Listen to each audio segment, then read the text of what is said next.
കുറേ നാൾക്ക് ശേഷം കേട്ടോ ഞാനൊന്ന് പുറത്ത് പോകാൻ പോകുന്നത്. വേറൊന്നും കൊണ്ടല്ല, നിങ്ങൾ തന്നെ കണ്ടിട്ടുണ്ടാവും, ഓൾമോസ്റ്റ് എല്ലാ ദിവസവും ഞാൻ ചുമ്മാ തെണ്ടിത്തിരിഞ്ഞ് ഇതിലേ കൂടെ നടക്കാറുണ്ട്. പക്ഷേ ഇപ്പോൾ ഒരു 2-3 ആഴ്ചയായിട്ട് ഭയങ്കര ചൂടാണ് കേട്ടോ, ഭയങ്കര വെയിലും, വൈകിട്ടൊന്നും പുറത്ത് പോകാനേ പറ്റില്ല. അത് കാരണം എപ്പോഴും വീടിൻ്റെ അകത്ത് തന്നെയാണ്. ഡ്യൂട്ടിക്ക് പോകും, വരും, പിന്നെ വല്ലപ്പോഴും കടയിലൊക്കെ ഒന്ന് പോകും.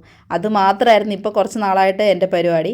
അപ്പോൾ ഇന്നലെ രാത്രിയും അതുപോലെ ഇന്ന് രാവിലെയൊക്കെ ഇച്ചിരി മഴ ഉണ്ടായിരുന്ന കാരണം ഇന്ന് ഇച്ചിരി സമാധാനം ഉണ്ടായിരുന്നു വൈകിട്ട്. അത് കാരണം ഇന്ന് എന്തായാലും പുറത്ത് പോകണമെന്ന് വിചാരിച്ച്. അപ്പം നമ്മുടെ കാട്ടിലോട്ട് തന്നെ വരാമെന്ന് കരുതി, കാരണം ഇവിടെ റാസ്ബെറിയും ബ്ലൂബെറിയും എല്ലാം ഉണ്ടായിട്ട് എവിടം വരെ ആയെന്നൊക്കെ അറിയണ്ടേ, അതിനുവേണ്ടി വന്നാ കേട്ടോ.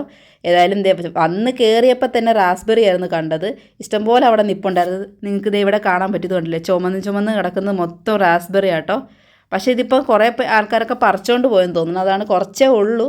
എന്നാലും കുഴപ്പമില്ല, ഞാൻ അതിൻ്റെ അകത്ത് കുറച്ചൊക്കെ പറിച്ച് കഴിച്ച് നോക്കി. മഴയൊക്കെ വീണത് കാരണം ചെറുതായിട്ട് ചിലതിൻ്റെ അകത്തൊന്നും ഇങ്ങനെ മധുരം ഉണ്ടായിരുന്നില്ല, പക്ഷേ ചിലതിനൊക്കെ മഴയൊന്നും ബാധകമല്ലാത്ത കാരണം നല്ല മധുരം ഉണ്ടായിരുന്നു കേട്ടോ. പിന്നെ ബ്ലൂബെറിയും കുറച്ചേ ഉണ്ടായിരുന്നുള്ളൂ, കാരണം എല്ലാവരും വന്ന് പറിച്ചിട്ട് പോയി. ഇവിടെ ഉള്ളവർക്ക് ഈ ചൂടൊന്നും ഒരു പ്രശ്നമല്ലല്ലോ, അവർ എൻജോയ് ചെയ്യുന്നതല്ലേ ഇത്രയും ചൂടൊക്കെ. പക്ഷേ എന്നെക്കൊണ്ട് പറ്റാത്ത കാരണം കേട്ടോ ഞാൻ ഇത്ര നാളും വരാതിരുന്നത്. അത് കാരണം കൊണ്ട് തന്നെ അതിൻ്റെ അകത്തൊക്കെ കുറച്ചൊക്കെ ഉള്ളൂ, എന്നാലും ഉള്ളത് ഞാൻ കുറച്ച് പറിച്ച് ടേസ്റ്റൊക്കെ ചെയ്ത് നോക്കി. ബ്ലൂബെറിക്കകത്ത് മഴവെള്ളം വീണതിൻ്റെ ലക്ഷണമൊന്നുമില്ല, നല്ല ടേസ്റ്റ് തന്നെയുണ്ട് കേട്ടോ.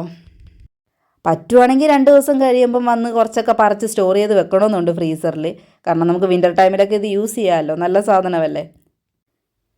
ഏതായാലും വന്ന കൊതി തീർക്കാൻ വേണ്ടിയിട്ട് ബ്ലൂബെറിയും റാസ്ബെറിയും എല്ലാം കൂടെ പറിച്ചങ്ങ് വായിലോട്ട് ഇട്ട് നോക്കി കേട്ടോ. കൊള്ളാം, എല്ലാം കൂടെ കഴിച്ചിട്ടുണ്ട്, ടേസ്റ്റൊക്കെ ഉണ്ട്. പിന്നെ നമുക്ക് പ്രത്യേക ഫീൽ തോന്നുന്നത് എല്ലാം കൂടെ നമ്മളിങ്ങനെ ഡയറക്റ്റ് പറിച്ചങ്ങ് കഴിക്കാൻ നേരത്ത്. മുമ്പൊക്കെ എന്ന് പറയുമ്പം റാസ്ബെറി എന്നൊരു സാധനം ഞാൻ കേട്ടിട്ടുണ്ടോ എന്ന് പോലും എനിക്കറിയില്ല.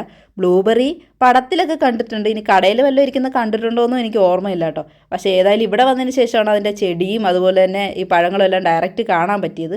അത് ഏതായാലും വലിയൊരു ലക്കാട്ടോ.